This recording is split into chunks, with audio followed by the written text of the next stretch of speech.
நேற்றைய தினம் திரு ரகுபதி அவர்கள் தொலைக்காட்சிக்கு பேட்டி கொடுக்கின்ற பொழுது டிஜிபி நியமனத்தை பற்றி ஒரு கருத்தை சொல்லியிருக்கின்றார். நான் ஏற்கனவே தமிழகத்தில் நிரந்தர டிஜிபி நியமனம் செய்யப்படவில்லை, என்ன காரணம் என்று அரசை கேட்கின்ற விதமாக அந்த கருத்தை நான் குறிப்பிட்டிருந்தேன். ஒரு டிஜிபி நியமனம் செய்ய வேண்டும் என்றால் ஏற்கனவே இருக்கின்ற டிஜிபி ஓய்வு பெறுவதற்கு 3 மாதத்திற்கு முன்பாக மாநிலத்தில் இருக்கின்ற டிஜிபியினுடைய பட்டியலை தயாரிக்கப்பட்டு மத்திய பணியாளர் தேர்வு ஆணையத்துக்கு அனுப்பப்பட வேண்டும். இது நடைமுறை. பிறகு மத்திய தேர்வு ஆணையம் அதை ஆய்வு செய்து 3 பேர் கொண்ட பட்டியலை மாநில அரசுக்கு அனுப்பி அதில் ஒருவரை மாநில அரசு டிஜிபியாக நிரந்தர டிஜிபியாக நியமிக்கும். அதைத்தான் குறிப்பிட்டேன். இதே வழிமுறைகளைத்தான் திராவிட முன்னேற்ற கழக ஆட்சியிலும் அதிமுக ஆட்சியிலும் கடைபிடித்தது. ஜே.கே. திரிபாதி அவர்கள் அவரும் மத்திய தேர்வு ஆணையத்திற்கு அப்பொழுது அனைத்து இந்திய அண்ணா திராவிட முன்னேற்ற கழக அரசு தகுதியான டிஜிபி பட்டியலை அனுப்பப்பட்டு அதில் 3 பேர் கொண்ட பட்டியலை அவர்கள் ஆய்வு செய்து அந்த பட்டியலை மாநில அரசுக்கு அனுப்பப்பட்டு அதில் ஒருவர் தேர்ந்தெடுக்கப்பட்டார். அவர்தான் மூத்த டிஜிபியாக இருந்தவர் திரு ஜே.கே. திரிபாதி அவர்கள். 2000 அதற்கு பிறகு அவர் ஓய்வு பெறுகின்ற பிறகு இதே நடைமுறையைத்தான் திராவிட முன்னேற்ற கழக அரசு கடைபிடித்தது. திரு ஜெயலலிதா பாபு அவர்கள் டிஜிபியாக நியமிக்கப்பட்டதும் இதே முறைதான். அதுக்கு அடுத்ததாக திராவிட முன்னேற்ற கழக ஆட்சியில் திரு சங்கர் ஜிவால் அவர்கள் டிஜிபியாக நியமிக்கப்பட்டதும் இந்த வழிமுறையை பின்பற்றி தான் நியமித்தார்கள். ஏன் இப்பொழுது இந்த அரசுக்கு தடுமாற்றம்? திராவிட முன்னேற்ற கழக அரசு திரு ஸ்டாலின் அரசு தமிழகத்தில் தற்போது பணியாற்றக்கூடிய டிஜிபி அவர்களுடைய பட்டியலை தயாரித்து மாநில அரசுக்கு மத்திய தேர்வு ஆணைய பணியாளர் தேர்வு ஆணையத்துக்கு அனுப்பப்பட்டது. அதில் நீங்கள் பார்த்தீங்கன்னா ஒரு குழு அமைக்கப்படுறாங்க. மத்திய பணியாளர் தேர்வு ஆணையம் அதில் அதிகாரிகள் இருக்கிறாங்க. மாநிலத்தில் தலைமைச் செயலாளர்கள், மாநிலத்தில் உள்துறை செயலாளர்கள், இவர்கள் குழுவாக இருந்து மாநில அரசு அனுப்பப்பட்ட அந்த பட்டியலில் இடம்பெற்றிருக்கிற டிஜிபிகள் 3 பேரை தேர்வு செஞ்சு மாநில அரசுக்கு அனுப்புகிறது. இது நடைமுறை. அதில் ஒருவரை தேர்ந்தெடுக்க வேண்டும். இதுதான் நடைமுறை. அதோட பொறுப்பு டிஜிபி ஒருவர் நியமித்தாங்க. பொறுப்பு டிஜிபி ஒருத்தரை நியமித்த உடனே ஒரு உயர்நீதிமன்றத்துக்கு போகிறார். இது முற்றிலும் தவறு என்று. பிறகு மாநில அரசு உயர்நீதிமன்றத்துக்கு போனோடனே மாநில அரசு ஒரு பட்டியலை தயார் பண்ணி மத்திய தேர்வு ஆணையத்துக்கு அனுப்பிச்சிது. மத்திய தேர்வு ஆணையம் அந்த குழு நான் சொன்னேன், மத்திய தேர்வு ஆணையத்தில் இருக்கின்ற அதிகாரிகள், மாநிலத்துக்கு தலைமைச் செயலாளர்கள், செயலாளர், மாநில உள்துறை செயலாளர்களெல்லாம் கலந்து ஆய்வு செய்து அவர் 3 பேரை தேர்வு செஞ்சு தமிழகத்துக்கு அனுப்பப்பட்ட கூட இதுவரை நிரந்தர டிஜிபி நியமிக்கப்படவில்லை. இந்த அனுப்பப்பட்ட பிறகு ஒருவர் உச்சநீதிமன்றத்தை நாடுகிறார். மத்திய தேர்வு ஆணையம் பணியாளர் தேர்வு ஆணையம் அனுப்பப்பட்ட பிறகும் இந்த டிஜிபி நியமனத்தில் இன்னும் காலதாமம் செய்கின்றது, விரைந்து முடிவெடுக்க வேண்டும் என்று உச்சநீதிமன்றத்தை நாடினா உச்சநீதிமன்றம் 3 வார காலம் அவகாசம் கொடுத்துருக்குது. இதுதான் நிலைமை. இன்றைக்கு சட்டத்துறை அமைச்சர் திரு ரகுபதி சொல்கிறார், இன்றைக்கு எடப்பாடி பழனிசாமி அருகதை இல்லைங்கிறார். எனக்கு அருகதை இருக்குது, உங்களுக்கு அருகதை இருக்குதா என்று தெரியல. ஏன்னா இது மாநில அரசு அனுப்பப்பட்ட பட்டியல் தான், இது மத்திய அரசு அனுப்பப்பட்ட பட்டியல் அல்ல. மாநில அரசு தான் தகுதியான டிஜிபிகள் பணியாற்றக்கூடிய டிஜிபிகளை தேர்வு செஞ்சு மத்திய தேர்வு ஆணைய அனுப்பப்பட்டிருக்குது. மத்திய பணியாளர் தேர்வு ஆணையத்துக்கு அனுப்பப்பட்டு அங்கே அந்த குழு நான் சொன்ன இவர்களெல்லாம் இடம்பெற்ற குழு தான் இங்கே அமைச்சிருக்குது. இப்போ என்னன்னா இந்த 3 பேரும் இவர்களுக்கு சாதகமாக இருக்க மாட்டார்கள் என்று கருதி தான், கைப்பாவையாக இந்த அரசுக்கு செயல்பட மாட்டார்கள் என்று கருதி தான் இது வரைக்கும் நிரந்தர டிஜிபி நியமிக்கப்படவில்லை. இதுதான் உண்மை. ஒரு சட்டத்துறை மந்திரி தவறா இப்படி பேட்டி கொடுப்பது வெட்கக்கேடான விஷயம். இப்படிப்பட்ட மந்திரியில் இருந்து அந்த நாடு எப்படி உருப்படியாகும்? உண்மை செய்தி மக்களுக்கு சொல்ல வேணும். ஏன்னா நாட்டு மக்களுக்கு ஒன்றும் தெரியாதுன்னு நினச்சிட்டு இருக்காரு சட்டத்துறை மந்திரி. இதெல்லாம் சட்டத்தின் அடிப்படையில் தான் செயல்படுது. அதே போல் இன்றைய தினம் முதலமைச்சர் ஒரு கருத்து சொல்லியிருக்காரு. டெல்டா மாவட்டத்தில் குறுவை சாகுபடி, இந்த சாகுபடி செய்த விவசாயிகள்லாம் தங்களுடைய உற்பத்தி செய்யப்பட்ட அந்த நெல் மூட்டைகளை நேரடி கொள்முதல் நிலையத்திற்கு கொண்டு வந்து விற்பனை செய்கின்ற சூழல் இருக்கின்ற அந்த நேரத்தில் இந்த அரசு மெத்தனமாக நடந்து கொண்ட காரணத்தினால், அலட்சியமாக நடந்து கொண்ட காரணத்தினால தான் இந்த விவசாயிகள் துன்பத்திற்கு காரணம். இதை உங்களுக்கு எல்லாம் கொடுக்குறேன். நான் 17/10/2025 சட்டமன்றத்தில் பேசின பேச்சு கருத்து ஆதாரத்தோடு சொல்கிறேன். அதை கூட தம்பி இதெல்லாம் நீங்கள் பாருங்கள், இதை எல்லாத்துக்கும் ஆளுக்கு ஒன்றா கொடுங்க. 7 இருக்குது. நான் அன்றைய தினமே சட்டமன்றத்தில் சொன்னேன்.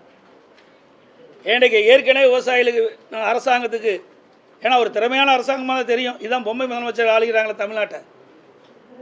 இன்றைக்கு 6 லட்சம் ஏக்கர் டெல்டா மாவட்டத்திலே குறுவை சாகுபடி பயிர் செஞ்சிருக்கிறாங்க.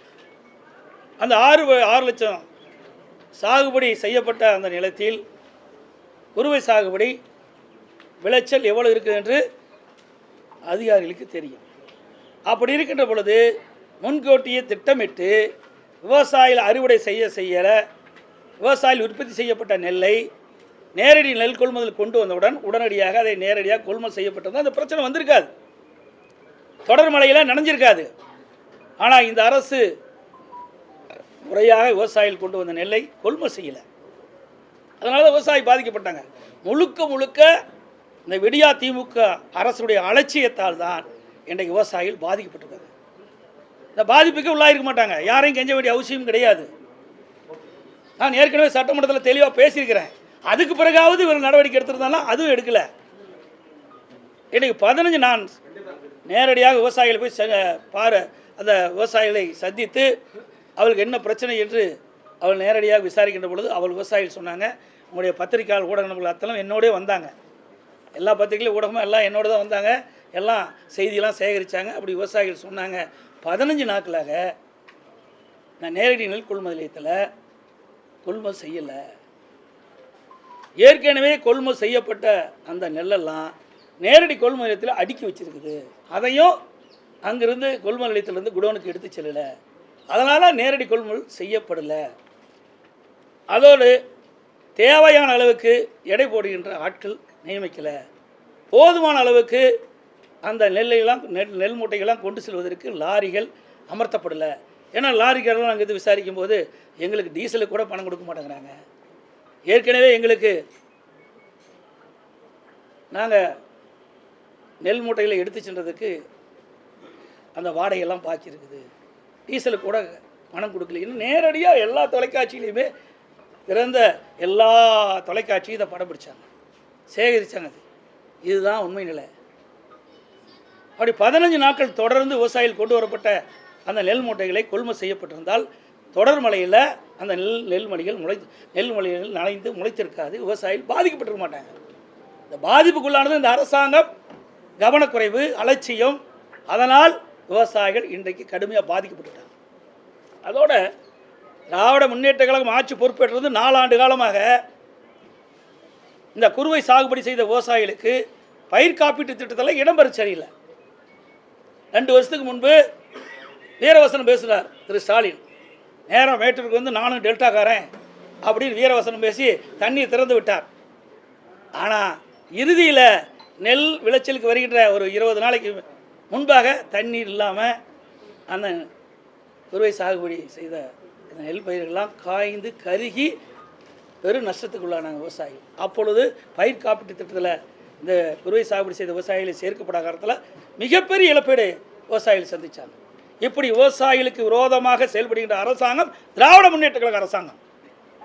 இப்போ கூட மத்திய அரசாங்கம் அந்த பாதிக்கப்பட்ட அந்த விவசாயிகள் அந்த மழையால் நனைந்த அந்த நெல்மணிகள்லாம் ஈரப்பதத்தில் 27% இருக்குன்னு நாங்கள் கோரிக்கை வச்சோம். நான் நேரடியாக போனேன். ஆனால் முதலமைச்சர் திரைப்படம் பார்க்க போயிட்டார், விவசாயிகளை பார்க்கல. விவசாயிகள் வடிக்கிற கண்ணீரை தெரியல, படம் பார்க்க போனார். ஆனால் எதிர்க்கட்சியாக இருந்தாலும் மக்களுடைய பிரச்சனையை எப்படியாவது தீர்க்க வேண்டும், அவர்களுக்கு ஆறுதல் சொல்ல வேண்டும் என்ற அடிப்படையில் நான் நேரடியாக டெல்டா மாவட்டத்தில் சென்று தஞ்சாவூர் மாவட்டம், நாகை மாவட்டம், இப்படி திருவாரூர் மாவட்டத்தில் நேரடியாக போய் விவசாயிகளை சந்தித்து ஆறுதல் சொன்னேன். அதோட அந்த கனமழையில் விவசாயிகள் பயிரிட்ட அந்த நெற்பயிர்கள் அழுகி போச்சு. அதை ட்ரெயில் எடுத்து பார்க்குறார்.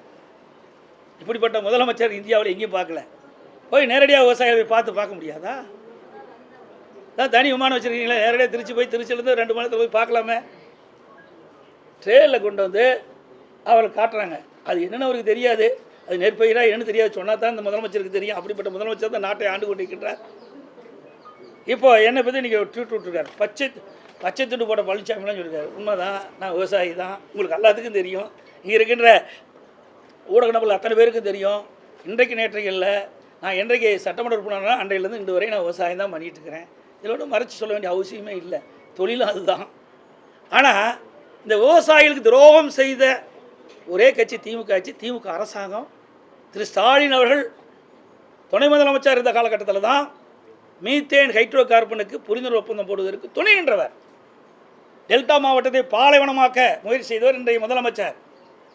அனைத்து இந்திய அண்ணா திராவிட முன்னேற்ற கழக அரசு இருக்கின்ற காலத்திலே, நான் முதலமைச்சர் இருந்த காலத்திலே, அந்த விவசாயிகளுடைய நிலங்களை பாதுகாக்கின்ற விதமாக மத்திய அரசோடு வாதாடி டெல்டா மாவட்டத்தை பாதுகாக்கப்பட்ட வேளாண் மண்டலமாக கொண்டு வந்து அந்த விவசாயிகள் வயிற்றில் பால் வார்த்தது அதிமுக அரசாங்கம். 50 ஆண்டு காலம் காவிரி நதிநீர் பிரச்சனை தீர்க்கப்படாமல் வந்தது.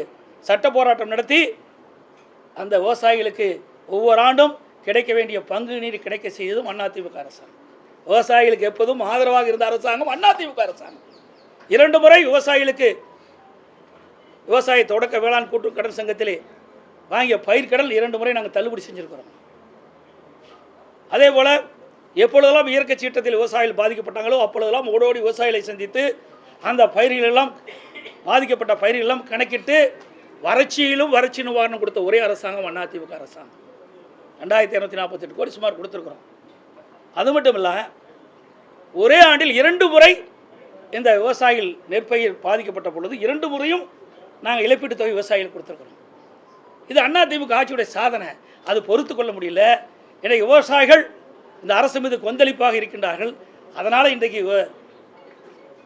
ஸ்டாலின் ட்விட்டரில் என்ன பற்றி போட்டிருக்காரு. இன்றைக்கு மத்திய அரசு இந்த ஈரப்பதம் 22 எடுக்க மாட்டேன்னு சொல்கிறாங்களே, இது என்ன மத்திய அரசு தெரிவிக்கப்பட்டது என்ற விவரம் இது வரைக்கும் தெரிவிக்கலை.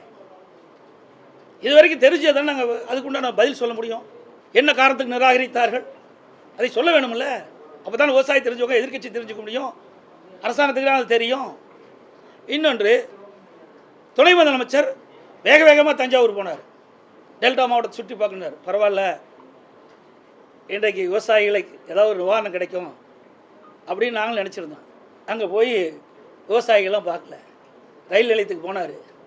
அங்கே விவசாயிகள் உற்பத்தி செய்யப்பட்ட நெல் மூட்டைகள்லாம் ரயிலில் அடுக்கி வச்சுருந்தாங்க. அதை கொடியை தூக்கிச்சு. இது ஏற்கனவே விவசாயிகளுடைய நிலெல்லாம் அங்கே தான் போய் ஏற்றி போயிட்டு இருக்குது. அதுக்கு அங்கே போக வேண்டிய அவசியமே இல்லையே. துணை முதலமைச்சர் டெல்டா மாவட்டத்துக்கு போகிறீங்க, விவசாயி பாதிக்கப்பட்டாங்க, விவசாயிகளுக்கு போய் நேரடியாக பாதித்து என்னென்ன விதத்தில் பாய்ச்சிருக்கீங்க, என்னென்ன விதத்தில் உங்களுக்கு உதவி செய்யணும்னு ஒரு ஆர்வம் சொல்லியிருந்தால் பரவாயில்ல. அப்படி விவசாயிகளுக்கு விரோதமாக செல்விட அரசாங்கம் அதிமுக அரசாங்கம் என்பதை நேரத்தில் தெரிவிக்கிறேன். எங்களை பொறுத்த வரைக்கும் விவசாயிகளுக்கு எப்பொழுதும் நன்மை செய்யக்கூடிய அரசாக தான் இருந்தது. விவசாயிகள் எப்பொழுதெல்லாம் பாதிக்கப்படுகிறார்களோ அப்பொழுதெல்லாம் அந்த பாதிப்பிலிருந்து மீட்டெடுப்பதற்குண்டான நடவடிக்கை எடுத்த அரசாங்கம் அதிமுக அரசாங்கம். சார், இந்த மத்திய வேளாண் சட்டங்களை ஆதரித்து தான் இந்த விவசாயிகளுக்கு எதிரான நிறைய உருவாக்கி தமிழகத்தின் உரிமைகளையும் சுயமரியாதையும் பாதிக்க செய்து விட்டார்கள் அப்படின்னு முதலமைச்சருக்கு இந்த வேளாண் சட்டம் என்னென்ன தெரியுமா சொல்லுங்க பார்க்கலாம். 3 வேளாண் சட்டம் என்னென்னு சொல்லுங்கள். 3மே தெரியாது முதலமைச்சர். தமிழ்நாடு பாதிக்காதுங்க, வட மாநிலத்திற்காக பார்த்தீங்களா, அவையெல்லாம் மண்டி வச்சுருக்கிறாங்க, அவர்கள் தான் பாதிப்பாங்க. புரியுங்களா? இந்த 3 வேளாண்மை சட்டத்தை என்னென்னு அவர் சொல்லிட்டு நான் பதில் சொல்கிறேன். சொல்ல தெரியாது. நானும் சட்டமன்றத்திலே கேட்டேன். முதலமைச்சர் அவர்களே எதிர்கட்சியில் இருக்கும்போதே அவர் நான் ஆதரிக்கும் போதே என்னை கேட்டார். நான் கேட்டேன், என்ன விளக்கத்தை சொல்லுங்கள். நான் விளக்கம் சொல்கிறேன். தமிழ்நாட்டுக்கு என்ற விவசாயிகள் 3 வேளாண் சட்டத்தில் எந்த விதத்தில் பாதிக்கிறாங்க சொல்லுங்கள், நான் பதில் சொல்கிறேன். ஒன்றுங்க, இது வட மாநிலத்துக்குன்ற அங்கே இருக்கின்ற அந்த மண்டியெலாம் வச்சுருக்கிறாங்க, அங்கே சில பாதிப்பு விட்டாங்க. அதனால் அங்கே இருக்கிறவர்கள் போராடுறாங்க. பண்ணை திட்டம் ஒன்று கொண்டாந்தேன், அருமையான திட்டம். அதை அதிமுக அரசு இருக்கின்ற பொழுது கொண்டு வந்து நிறைவேற்றணும்.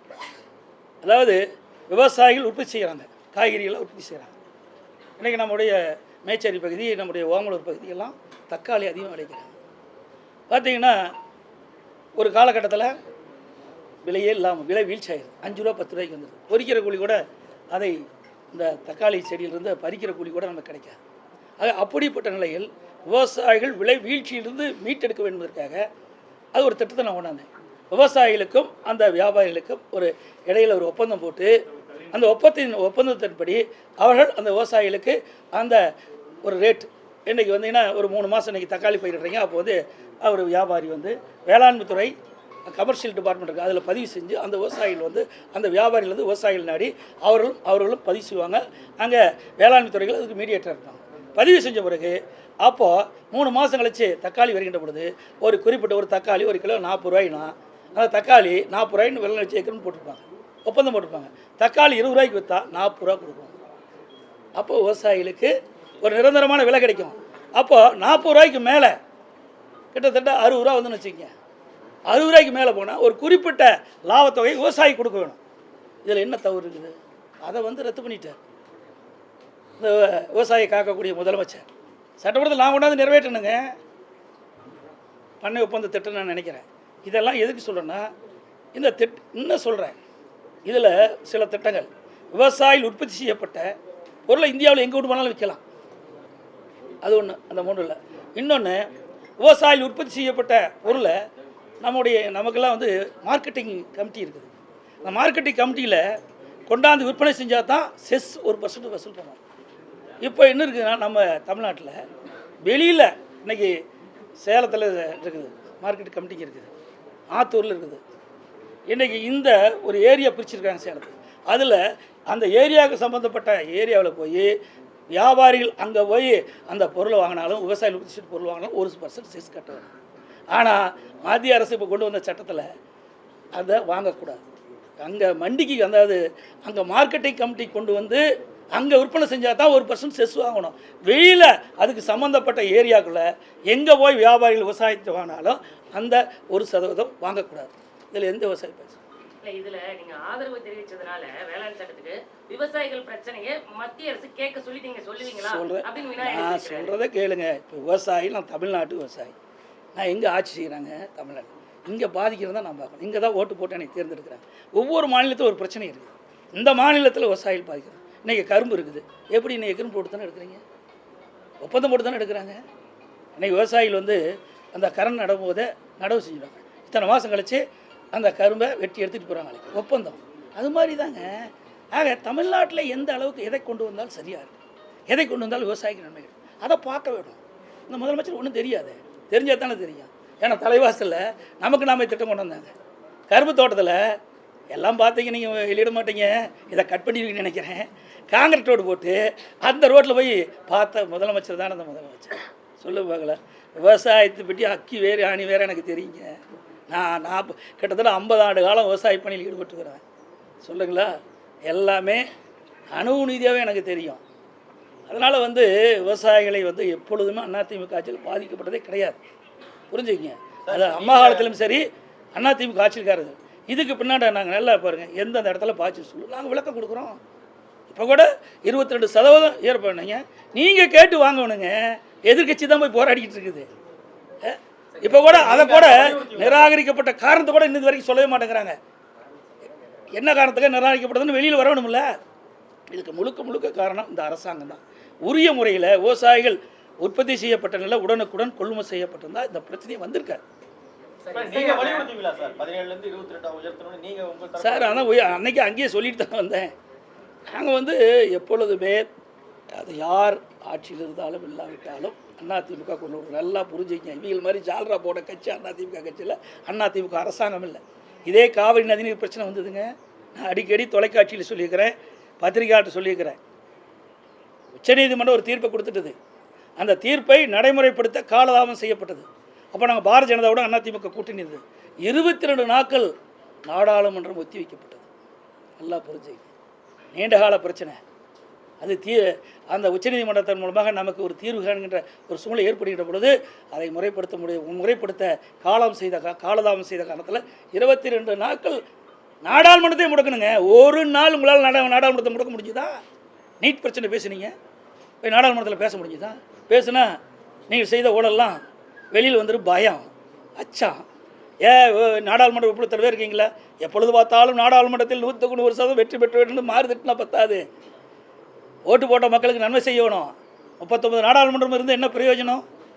அந்த 39 நாடாளுமன்ற மக்கள் பாதிக்கப்படுகின்ற பொழுது, விவசாயிகள் பாதிக்கப்படுகின்ற பொழுது, அந்த விவசாயிகள் பாதிப்பிலிருந்து மீட்டெடுப்பதற்கு மத்திய அரசு போராடி வாதாடி பெறுவதற்கு தான் நீங்கள் உங்களை எலெக்ட் பண்ணியிருக்கிறாங்க. ஆனால் அதை மறந்து இன்றைக்கி பேசிகிட்டு இருக்கிறீங்க. நீங்கள் செய்ய வேண்டியதை நாங்கள் செய்ய வேண்டிய சூழ்நிலைக்கு தள்ளப்பட்டிருக்கிறோம். நாங்கள் அதுக்கெல்லாம் கவலைப்படல. ஏன்னா மக்களுக்காக இருக்கின்ற கட்சி அதிமுக கட்சி, அதிமுக அரசு செயல்படுது என்பதை இந்த நேரத்தில் தெரிஞ்சுக்கிறேன். அரசியல் இன்னைக்கு கூட ஓபிஎஸ் அவர்கள் அதிமுக ஒன்றிணையும் அப்படின்னு சொல்லியிருக்காரு. இது குறித்து தினகரனும் அண்ணாமலையும் பேசி வருவது ஒரு நல்ல விஷயம் தான் சொல்றாங்க. நான் ஏற்கனவே சொல்லிட்டேன், அரைச்சப்பாவையே அரைக்கிறீங்க. இதெல்லாம் காலம் கடந்து முடிந்து விட்டது. சார் எஸ்ஐஆர்ல வெளி மாநில வாக்காளர்களை இதுல பதிவு பண்ணி ஒரு முறைகேடு நடத்த போறதா குற்றச்சாட்டு வச்சிருந்தாங்க. இன்னைக்கு தலைமை தேர்தல் அதிகாரி 869 பேர் தான் வெளிமாநில வாக்காளர்கள் பதிவு செய்திருக்காங்க. குறிப்பா 50% முடிஞ்சிருச்சுன்னு இப்போ ஒரு விளக்கம் சொல்லியிருக்காங்க. சரி, இந்த இங்கே யார் இந்த தமிழகத்தை ஆளுகின்ற கட்சி யார் ஆட்சி செய்கிறார்? குற்றச்சாட்டு யார் குற்றச்சாட்டு சொல்கிறார்? என்னங்க வேடிக்கையாக இருக்குது. நாங்கள் சொல்லணும் பரவாயில்ல. எஸ்ஐஆர் பணி நடக்கக்கூடாது. எஸ்ஐஆர் பணி நடைபெற்றால் இறந்தவர் வாக்குகள் வாக்காளர் பட்டியலிருந்து எடுக்கப்பட்டு விடுவார்கள். வீடு மாறி வேறு இடத்துக்கு போனவங்க குடிபெயர்ந்தவங்க அதை நீக்கிடுவாங்க. நீங்கள் ஒவ்வொரு தொகுதியிலையும் பார்த்தீங்கன்னா 20,000 40,000 வாக்குகள் நீக்கப்பட வேண்டிய வாக்காளர் பட்டியல் நீக்கப்பட வேண்டிய சூழல் இருக்குது. இதையெல்லாம் இருந்தால் தான் இந்த வாக்காளர்களை பயன்படுத்தி இறந்தவர்களெல்லாம் தேர்தல் நேரத்தில் உயிர் பெற்று வந்து ஓட்டு போடக்கூடிய சூழ்நிலை இருக்கோ அது திமுக கை வந்த கலை. அதனால தான் துடிக்கிறாங்க. எஸ்ஐஆர் வரக்கூடாது, எஸ்ஐஆர் வரக்கூடாதுங்கிறாங்க. எஸ்ஐஆரில் என்ன பிரச்சனை இருக்குது? நீங்கள் தான் ஆளுங்கட்சி, நீங்கள் போட்ட மாவட்ட ஆட்சித்தலைவர் தான் இப்போ ஆட்சி பண்ணிட்டு இருக்காங்க. அவர்கள் தான் இந்த பொறுப்பெடுத்து செயல்படுத்தி கொண்டிருக்கிறாங்க. இங்கே இருக்கின்ற அரசு அலுவலர்கள் தான் இன்றைக்கு பிஎல்ஓவாக நியமிக்கப்பட்டிருக்குது. இத்தனையும் சொல்லிட்டு திமுககாரன் தான் வீடு கூட நின்றுக்கிட்டு கவனிச்சிட்டு இருக்கிறான். நாங்கள் தாங்க அதை சொல்ல வேணும். இந்த திமுக அரசாங்கம் வேணுமென்றே திட்டமிட்டு இன்றைக்கு இந்த அதிகாரிகளை பயன்படுத்தி பிஎல்ஓவை பயன்படுத்தி கட்டுக்கட்டாக அந்த படிவத்தை கொடுத்துட்ருக்குறாங்க. நாங்கள் டெல்லியில் புகார் செஞ்சு நாளை மேலே வர இருக்கிறான்னு நினைக்கிறேன், கருதுகிறேன். அவள் வந்து இதெல்லாம் பார்க்குறேன்னு சொல்லியிருக்கிறாங்க, வருவாங்கன்னு நினைக்கிறேன். அது மட்டும் இல்லை, இன்றைக்கு அப்பார்ட்மெண்ட் வீடு இருக்குது. அந்த அப்பார்ட்மெண்ட் வீடில் இவர்களே அந்த பிஎல்ஓட்டை வாங்கி இவர்களே கையெழுத்து போட்டு கொடுத்துட்றாங்க. இப்படி முறைகேடு நடந்துகிட்டு இருக்குது. இதையெல்லாம் களைய வேண்டும். நேர்மையான முறையில் உண்மையான வாக்காளர் பட்டியல் இடம்பெற வேண்டும். உண்மையான வாக்காளர் தான் தேர்தல் நேரத்தில் வாக்களிக்க வேண்டும் என்பதுதான் எங்களுடைய நிலைப்பாடு. அமைச்சர் நாசர் ஒரு குற்றச்சாட்டு வச்சிருக்காரு. ஒரு நிகழ்ச்சியில் பேசும்பொழுது அதிமுகவினர் வந்து துரோகத்தின் உச்சகட்டம் அப்படின்னு ஒரு பதிவு சொல்லியிருக்காரு. பாவம் என்ன பண்ணுறது, கல்லெடுத்து அடிக்கிற மந்திரியெல்லாம் மந்திரியாக வச்சுட்டு அப்படி தான் பேசுகிறேன். கல் எடுத்துக்கிற மந்திரிலாம் மக்கள் மீது கல் எடுத்து எரிகிற மந்திரி எப்படிப்பட்ட மந்திரி? அவர் பேச்செல்லாம் ஏங்க கேட்பானே? அப்படிப்பட்ட மந்திரி தான் தமிழ்நாட்டில் மந்திரியாக இருந்து நாட்டையே குட்டிச்சோராக்கிட்டு இருக்காங்க. அனைத்து ஊடகங்களுக்கு பத்திரிகைகளுக்கு நன்றி, வணக்கம்.